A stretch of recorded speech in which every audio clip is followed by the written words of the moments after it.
तो डॉक्टर साहब, और दूसरी जो इसमें अहम चीज आती है, आज आपको पता है कि चाइनीज फैक्टर भी है एक, तो अमेरिका का जो मुस्तकिल उसको थ्रेट तो चाइना ही लगती है जी गोइंग फॉरवर्ड। पाकिस्तान बिल्कुल चाइना के डिफेंस, पाकिस्तान का कम से कम चाइना के साथ अब बिल्कुल लिंक हो चुका है। उधर इंडिया की भी ये ख्वाहिश नहीं है कि मुकम्मल तौर पे चाइना को एक राइवल बना दिया बहन, जाए। ये मसला है अमेरिकन का कि इंडिया को हमने तैयार किस लिए किया हुआ है कि चाइना को कन्फ्रंट करे।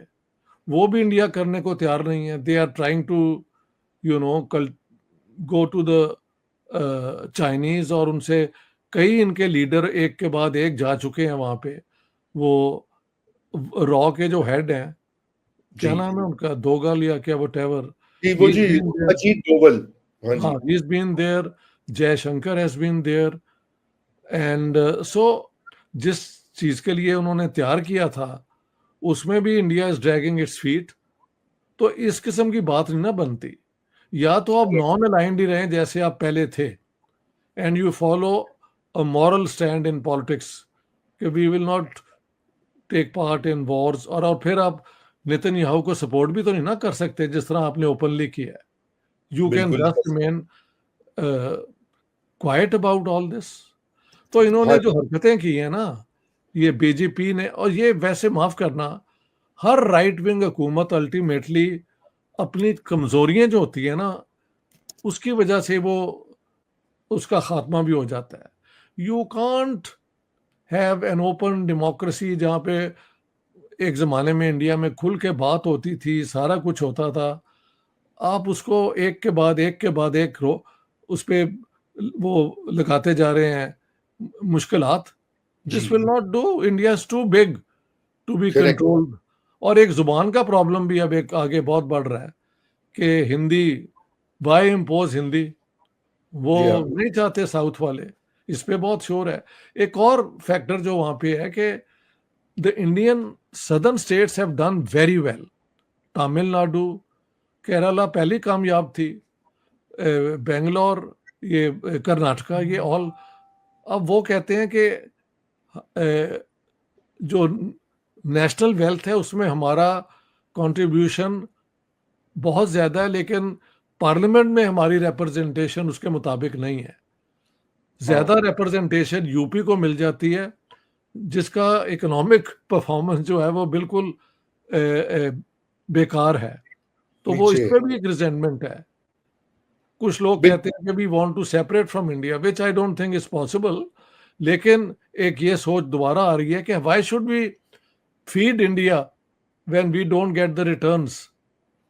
तो ये एक फैक्टर भी है जिसका, असल में एक हुकूमत जो डिक्टेटोरियल हो जाए ना और कंसल्टेशन ना करे, अपने आप को हाँ। इम्पोज करे, या फिर वो डिक्टेटरशिप हो जाती है जैसे कि दुनिया में है। तो ये मेजॉरिटेरियन डेमोक्रेसी मुसलमानों के खिलाफ तो चलो कर लिया, लेकिन साउथ के लोगों के साथ और जो नॉर्थ ईस्ट की स्टेट्स हैं वो सारी चीज़ें, मणिपुर पे भी बात हो रही है कि ये वहाँ पहले गए, 2 हफ्ते पहले बोल बोल के आए और 2 हफ्ते के बाद वहाँ पे हमला हो गया। He never went there. So वो हाँ। प्राइम मिनिस्टर किसके हैं if he doesn't go and look into the problems. तो ये जो एरोगेंस है ना, इसे मैं हुब्रिस कहता हूँ। आई जी। मीन, ये हुब्रिस जो है ले बैठा है ये बीजेपी हुकूमत को, और इसके जितने स्टालवर्स हैं ना, डोगल बिल्कुल। और जयशंकर एंड ऑल, वो I think they are all now on the back foot.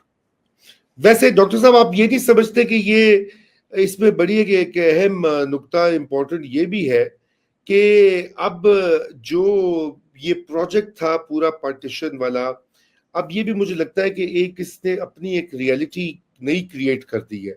जी जो पाकिस्तान में इस्लामिक नेशनलिस्ट एक फरवर हमने देखा 70s ऑनवर्ड्स, और 80s में उसका बड़ा सीमेंट हुआ। अब इंडिया में हम देख रहे हैं कि वहां पे एक हिंदू जो आइडेंटिटी है और सेक्युलर लोग स्ट्रगल कर रहे हैं, और वो टेंशन चल रही है। तो ये कुछ कॉम्पोजिशन भी बदल रही है, सोसाइटीज की पहचान ही बदल रही है। देखें, लोग मुझे बार बार कहते हैं, देखा जिन्ना साहब वाज राइट, जिन्ना साहब वाज राइट। अब उसका जवाब मेरे पास कोई नहीं है सिवाय इसके कि अगर ये सारे मुसलमान इंडिया के अंदर होते तो ये BJP factor had no chance, कोई चांस नहीं था। लेकिन हुआ तो यही ना, पार्टीशन हो गई। जी और अब सियासत वहां जाके रुकी है जो टू नेशन थ्योरी की बुनियाद थी। अब वहां पे वो कोशिश कर रहे हैं कि हिंदू राष्ट्र, हिंदू नेशन को कंसोलिडेट किया जाए, जो कि निगेशन थी फ्रीडम मूवमेंट की और कांग्रेस की आइडियोलॉजी की। तो पाकिस्तान में तो हम इसी पे हैं। वो हमारे जो है फील्ड मार्शल साहब ने कहा कि हिंदुओं और मुसलमानों में नथिंग कॉमन, ये वो। And I was very angry, ये कहने की तुम्हें क्या जरूरत है जब पाकिस्तान के अंदर 3-4 मिलियन तुम्हारे हिंदू सब्जेक्ट्स हैं। यू हाँ डोंट जी। हैव टू से it, Pakistan is a fact now. तो एक ऐसी थ्योरी जिसकी बुनियाद पे ये डिवीजन हुई थी, जब पाकिस्तान बन गया तो पुट इट असाइड। लेकिन वो पाकिस्तान में तो कौन करते हैं इनको पॉलिटिकली एडवाइस, कैसे ये बात करते हैं, वी हैव नो क्लू। लेकिन इंडिया के अंदर एक होता था कि you had to weigh your words before you spoke them. वो all of them have gone to the, क्या कहते हैं, टू द विंड कहते हैं या वटेवर। जी जी जब जी से जी। जब से ये इनको हुआ है ना कि सेकंड इलेक्शन हम जीत गए हैं और अगला हम 400 सीटें ले लेंगे, तो वो वाला जो एक एरोगेंस है, वो it has come to haunt the BJP sort of politics. But in a way, you are right. The two nation theory seems more reflective of the reality than what we thought it did earlier. ये बात सही है। हाँ Although मैं I still believe दो states हो गई हैं, फिर भी अमन से रहने का सबक जो है वो बेहतर है। लेकिन व्हाट कैन वी डू जी? मैं तो डॉक्टर साहब ये बिल्कुल, मैं तो देखिए, मैं खैर मैं वो वाली बात आपसे नहीं कहूंगा कि देखो जी जिन्ना साहब ने सही किया, हुन पता लग गया इंडिया से की करना सी, हिंदुओं ने की करना। हम तो इस तरह की लैंग्वेज नहीं बोलते। लेकिन मसला ये है डॉक्टर साहब कि ये वही वही बात है ना कि तारीख ने जो सिमत ली और अंग्रेजों का रोल आपसे तो आपने उसको डॉक्यूमेंट भी किया है, जी इतना क्लियर था कॉलोनियल एडमिनिस्ट्रेशन की का जो पूरा रोल था। जी लेकिन अब हम यहाँ 2025 में आ गए हैं। जी लेकिन अभी जो आपने बात की कि चले, मैं भी ये समझता हूँ कि दो स्टेट्स बन गई हैं, दो अलग मुल्क की आइडेंटिटीज हैं, तो कोई अमर माने ना है कि वो मिलकर रहें, कोई बातचीत का सिलसिला रखें, पीसफुली रहें। जी। अभी क्या पाकिस्तान का, मैं समझता हूँ, आप क्या समझते हैं कि पाकिस्तान का अलायंस इंडिया से नहीं बनता इस बदलते हुए वर्ल्ड ऑर्डर में, या दूरियां मजबूरियां इतनी ज्यादा हो गई हैं कि ये अब हम सोचे ही ना इसके बारे में? देखें, नहीं सोचे ना वाली बात जो है ये तो सूट करती है दोनों तरफ की स्टेटस को।